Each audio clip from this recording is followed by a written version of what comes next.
Voilà, ah si, c'est la prod toute cramée, toute cramée. Et voilà, cet après-midi, j'étais en supérette avec mon pote Gilou. Gilou, tu connais pas, il traîne vers Morteco, il est souvent un peu bourré, tu sais. Il boit que de la bière vegan. Tu connais? Ouais, il boit pas de bière animale.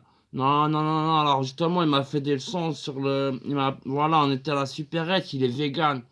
Vegan, voilà, déterminé. Il est presque à prendre les armes. J'ai vu, il y en avait un, il matait d'un petit œil coquin, une tranche de viande, tout ça. C'était une bonne tranche de bœuf, 260 grammes. Pouah, un truc de bonhomme comme ça. Il lui faisait l'œil à la tranche de viande. Mon pote, s'il avait eu un arc vegan, il lui aurait tiré une flèche de tofu. Vraiment, il y en a, il n'était pas tout à fait. Il y a encore un tofu produit. Voilà, il m'a fait par exemple, au début, je vais bêtement acheter une petite barquette d'œufs innocemment, tout ça. Et il me reprend, il me prend par l'épaule, il me tire, il a failli me tirer une flèche de tofu. Et il me fait, oh frérot, tu sais quoi, regarde. Et il a commencé à lire, il a prononcé une incantation, farine, 42%, colorant E22, voilà, il a fait une sorte d'incantation de véganiste documentaliste, bien documenté.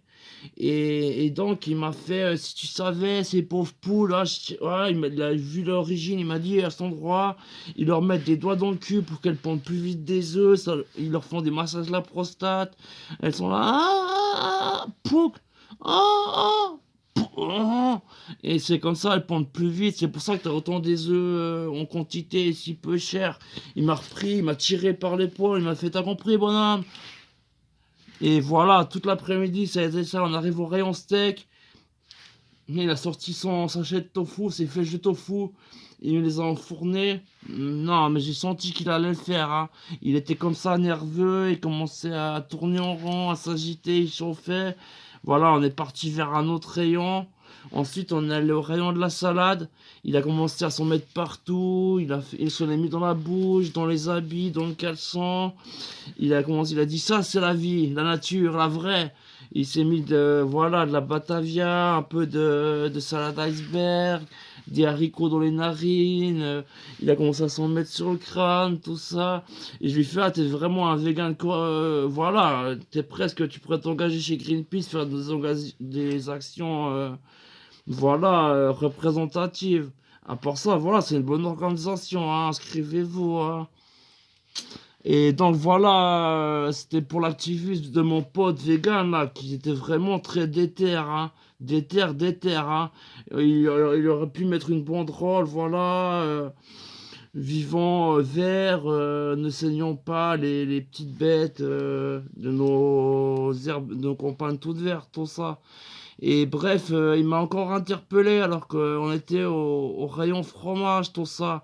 Il m'a fait, ah bah ouais, il m'a dit, si tu savais, ils leur mettent des doigts dans voilà, l'organe, et ils tournent en rond pour qu'elle fasse plus vite du lait, et ce qui fait qu'on a du fromage plus vite, et même que des fois, ça passe même par le cannibalisme. Je lui ai fait comment? Il m'a fait, ouais, quand ils ont pas assez en période de diète, quand il y a pas assez de vaches, ils se râpent les pieds. Les producteurs, ils en mettent un peu comme ça avec. Ah, c'est crado.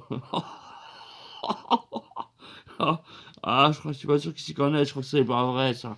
C'est une fausse info, il y a des fake news, hein. Ça tourne justement à cause de potes comme moi, comme Gilou là, qui sont mal informés.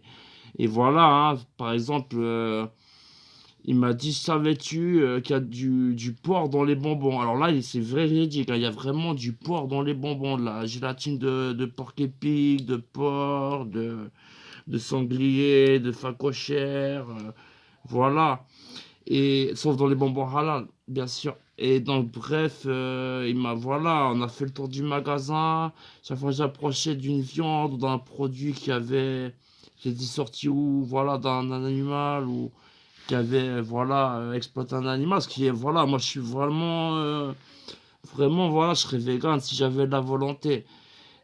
et de l'information. Mais donc voilà, mon pote, lui, c'est vraiment indéterminé, hein. J'ai vu que j'en ai retrouvé deux trois, ils s'étaient couchés dans le magasin, ils bougeaient plus, ils avaient une flèche de tofu dans la gorge. Faut faire attention, hein, les végans, c'est presque devenu des cannibales, hein. Non, mais vraiment, le véganisme, moi, je respecte, c'est vraiment mon truc. Donc, le but, c'est vraiment pas de descendre un truc que je respecte. Mais il m'a fait des leçons sur le spécisme. Il m'a fait, dans la prochaine vie, si ça se trouve, tu seras peut-être une petite crevette et tu te feras pêcher à la dynamite comme une salope. On t'enverra à la dynamite, tu vas sauter, boum, boum, et tu flotteras comme une petite salope à la surface. Ou ça se trouve, tu seras un ours du pôle Nord et tu seras sur un iceberg de 1 mètre de rang, 1 mètre de rang, et tu devras tourner en rang, et mettre la patte comme ça, voir s'il n'y a pas une canette qui traîne avec un peu de... Ah ouais, ouais, non, sans déconner, c'est la folie, le monde y part en couille. Quand tu penses que pour un bœuf, il faut à peu près... Ah ouais, pour 10 bœufs, tu nourris quelques pays en galère, hein. Non, non, non, non, il faut des centaines de milliers de litres d'eau, hein. Non, le véganisme, c'est bien, il m'a convaincu, hein. Je suis devenu cannibale, maintenant je vais dans la forêt de Mortecourt, on s'est fait une petite base, et si vient nous casser les couilles, flèche de tofu, et après on les mange. Ah non, plus de pauvres petites bêtes herbivores qui peuvent rien, ni d'exploitation dans le rectum de pauvres petites bêtes pour qu'elles pondent des œufs, qu'elles chient du lait. Non mais allô,